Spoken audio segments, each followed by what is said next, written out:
ఆషాఢం వెళ్లిపోయింది, శ్రావణం మొదలైంది. శుభ గడియలు ప్రారంభమవడంతో తెలుగు రాష్ట్రాల్లో పెళ్లి బాజాలు మోగనున్నాయి. మంచి రోజులు లేకపోవడంతో ఇన్నాళ్లు ఆగిన శుభకార్యాలు ఇప్పుడు షురు అయ్యాయి.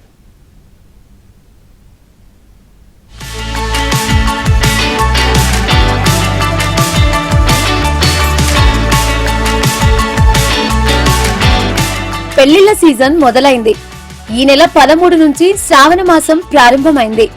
సెప్టెంబర్ 11 వరకు అంటే వినాయక చవితి వరకు మంచి ముహూర్తాలు ఉన్నాయి. దీంతో తెలుగు రాష్ట్రాల్లో పెద్ద ఎత్తున పెళ్లిళ్లు జరగనున్నాయి. 30 రోజుల్లో 19 రోజులు బ్రహ్మాండమైన ముహూర్తాలు ఉన్నాయని పండితులు చెబుతున్నారు. పెళ్లిళ్లే కాకుండా నిశ్చితార్థాలు, గృహప్రవేశాలు, పూజలు, కొత్త వ్యాపారాలు, నూతన ఇళ్ల నిర్మాణం వంటివి జోరందుకోనున్నాయి.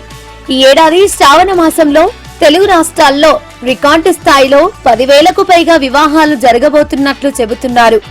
దీనికి ప్రధాన కారణం ఈ నెల దాటితే మళ్లీ నవంబర్ వరకు శుభముహూర్తాలు లేకపోవడమేనంటున్నారు. శ్రావణ మాసం ముగిసిన వెంటనే వచ్చే భాద్రపద మాసం శూన్యమాసం కావడం వల్ల ఆ సమయంలో ఎలాంటి శుభకార్యాలు జరపరని, ఆ తర్వాత వచ్చే ఆశ్వయుజ మాసంలో శుక్రమౌఢ్యం వల్ల అక్టోబర్ 29 వరకు పెళ్లి ముహూర్తాలు పూర్తిగా నిలిచిపోతాయని చెబుతున్నారు.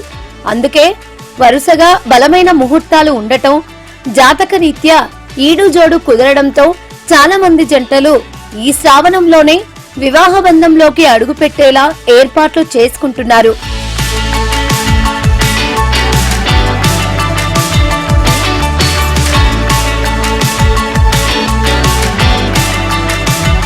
వేసవిలో ముహూర్తాల అనంతరం సుమారు 2 నెలల పాటు వివాహాలు జరగలేదు.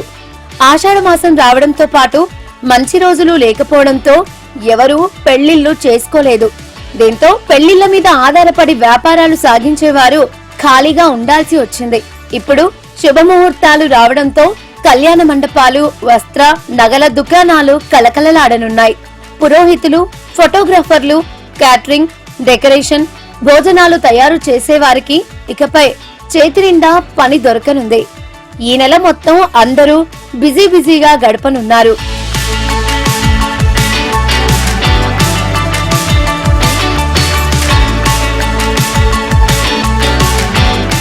ఈ నెల 15 నుంచి సెప్టెంబర్ 11 వరకు వివాహాలకు అనుకూలమైన రోజులు ఉన్నప్పటికీ అన్ని రకాలుగా కలిసొచ్చే ముహూర్తాలు మాత్రం పరిమితంగానే ఉన్నాయని చెబుతున్నారు.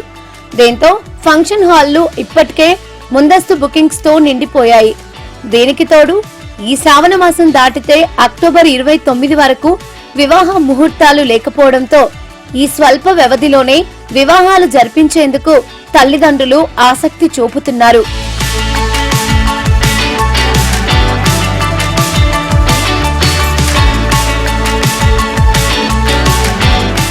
శ్రావణ మాసంలో ఫంక్షన్ హాళ్లకు ఫుల్ గిరాకీ ఉంది. చాలా మందికి ఎక్కడా షాదీఖానాలు దొరకడం లేదు. ముఖ్యంగా శని, ఆదివారాలు, ఇతర సెలవు రోజుల్లో ఖాళీలు ఉండడం లేదు. మెహందీ, సంగీత్, హల్దీ, రిసెప్షన్ వంటి కార్యక్రమాలతో పెళ్లిళ్లు 2-3 రోజుల వేడుకగా మారడంతో ఈ సమస్య ఏర్పడుతోందని ఫంక్షన్ హాళ్ల నిర్వాహకులు చెబుతున్నారు. కొన్ని ప్రాంతాల్లో ఫంక్షన్ హాళ్ల రేట్లు కూడా విపరీతంగా పెంచారు. ఆగస్టు నెలలోని 3 వారాంతాల్లో ఎక్కువ ముహూర్తాలు కుదిరాయి. శని, ఆదివారాలు కలిసి రావడంతో ఈ ముహూర్తాలకు మొగ్గు చూపారు. బంధుమిత్రులు, ఉద్యోగస్తులు పెళ్లిళ్లకు హాజరు కావడం సులువవుతుందని వీకెండ్స్ ముహూర్తాలపైనే ఎక్కువగా ఆసక్తి చూపారు.